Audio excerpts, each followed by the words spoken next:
welcome to this explainer. Today we're diving into a genuinely thrilling 57-year data set to track the high-stakes economic race between India's states. We're going to look at exactly how regional wealth has shifted, how new tech hubs have completely rewired the map against traditional industrial states, and what the hierarchy of India's economy is going to look like when the country hits its centennial. So let's get right into it because this data tells an absolutely incredible story. Okay, let's start with this single, mind-blowing number, 50x. By 2047, at exactly 100 years of independence, India's gross domestic product is projected to be an astonishing 50 times its 1990 level. Imagine taking your current salary and just multiplying it by 50. That's the scale of transformation we're talking about here. We aren't just looking at gradual, linear progress, it's an absolute explosion of economic output. But the national pie growing is really only half the story. The real drama is how this massive growth happens, and specifically, which states are the ones driving it. To understand the future, we have to establish the starting line of this marathon. Section 1, the 1990s starting line. Look at the sheer scale, or I guess the lack of it, compared to today. Back in 1990, the old guard completely dominated the leaderboard. You had Maharashtra sitting at 0.7 lakh crores, Uttar Pradesh close behind at 0.6, and West Bengal at 0.5. These traditional powerhouses held the top spots, driven largely by a mix of agriculture and heavy industry. Meanwhile, future titans like Karnataka and Rajasthan, they were sitting quietly down in the 7th and 9th positions. It was just a completely different world. But then, in 1991, the rules of the race changed literally overnight. The introduction of the LPG reforms, liberalisation, privatization, and globalization acted as the ultimate speed boost for the Indian economy. By opening up to foreign investment and tearing down those strict trade barriers, the playing field was suddenly ripped wide open. The states that could adapt to this new globalized reality were about to see their fortunes change forever. And that leads us perfectly into our next era, Section 2, the tech boom disruption. Those reforms paved the way for a brand new driver of wealth that would completely rewire the state hierarchy. Throughout the early 90s, the seeds of the IT sector were quietly being planted down in the South, with companies like Infosys and Wipro expanding abroad. Then, right at the turn of the millennium, the global panic to fix computer systems for the year 2000, the famous Y2K bug, acted as a massive catalyst. It accelerated growth and caused this tech boom to just explode globally.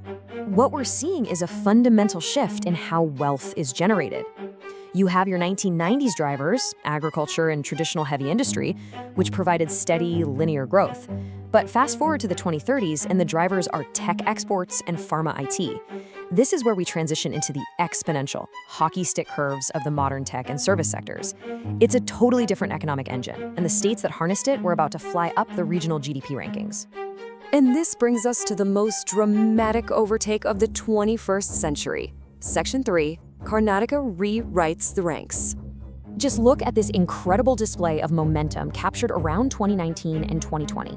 Karnataka's tech-fueled engine surges to 19.7 lakh crore, absolutely rocketing past the traditional agricultural and industrial powerhouse of Uttar Pradesh at 16.9. This was the exact moment Bengaluru's tech boom definitively shifted the state GDP rankings for the first time, proving that modern IT services could outpace sheer population size and legacy industry. And the data shows us this is absolutely not a temporary spike.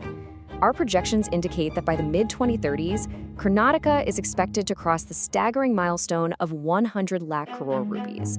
At that level, Bengaluru isn't just a state capital anymore. It's acting as a global tech titan, with its tech exports rivaling the entire GDP of nations like Singapore. That's the sheer power of compounding tech growth.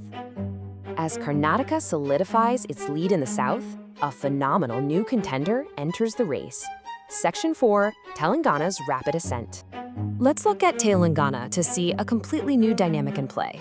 They only split from Andhra Pradesh in 2014, entering our data set with just 4.0 lakh crore. Yet, their trajectory is nothing short of breathtaking. Based on the data, they're projected to rocket past an industrial heavyweight like Gujarat in the late 2030s.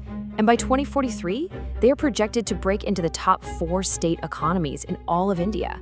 So what's their secret weapon? Well, it's an incredibly potent convergence happening right in Hyderabad. By combining advanced pharmaceutical manufacturing with cutting-edge IT services, Telangana has essentially created a dual-cylinder economic engine. They aren't just relying on software, they're building the infrastructure for global health and tech simultaneously. It's practically a masterclass in economic diversification. But as we project into the 2040s, we see that technology isn't the only way up the leaderboard. Section 5, Rajasthan's solar-powered surge. Here we're seeing a massive pivot back to physical infrastructure and geography. Rajasthan starts making some huge late-stage moves. They aren't trying to build another software hub, instead, they are harnessing the sun. Through a massive expansion of solar energy sectors and the construction of next-generation highway logistics corridors, they're completely transforming their vast desert economy into a renewable energy and transit powerhouse. Watch this incredible neck-and-neck sprint through the 2040s. Uttar Pradesh maintains a lead, sure, but Rajasthan's solar and logistics investments cause their GDP to just surge. By 2040, the gap is about 11 lakh crore. By 2046, it shrinks to less than 3. And check out 2047. Rajasthan hits 193.9, practically closing the gap entirely and challenging UP for that 5th spot right at the finish line. It is a massive testament to how new energy sectors can rewrite economic destiny. And that brings us to the grand finale of our explainer dataset, Section 6, India at 100. Look at how completely the map has been rewritten since that starting line in 1990. Maharashtra remains the undisputed king at nearly 300 lakh crore. But right beneath it, the massive tech and manufacturing hubs of the south, Tamil Nadu, Karnataka, and the incredibly young state of Telangana, now absolutely dominate the top tier. The states that capitalized on the post-1991 tech boom have unequivocally won this long-term marathon against the older industrial states. So what does this all mean collectively? Well, as India crosses its 100-year milestone, it'll firmly stand as the world's 3rd largest economy, sitting only behind the US and China. The individual states we've tracked today, like Maharashtra and Tamil Nadu, will have internal economies rivaling the GDPs of entire developed nations today. It's a stunning transformation from that agricultural baseline of the 90s, fundamentally reshaping the global market landscape. This whole 57-year race shows us one undeniable truth. Economic innovation is destiny. From heavy industry to the IT software boom to pharma and now to solar energy, the leaders are always the ones who catch the next wave. Which leaves us with a fascinating question to ponder. As we look past 2047, who will find the next big speed boost, and which state is going to drive India's next century? Think about it. Thanks for exploring this data with me today.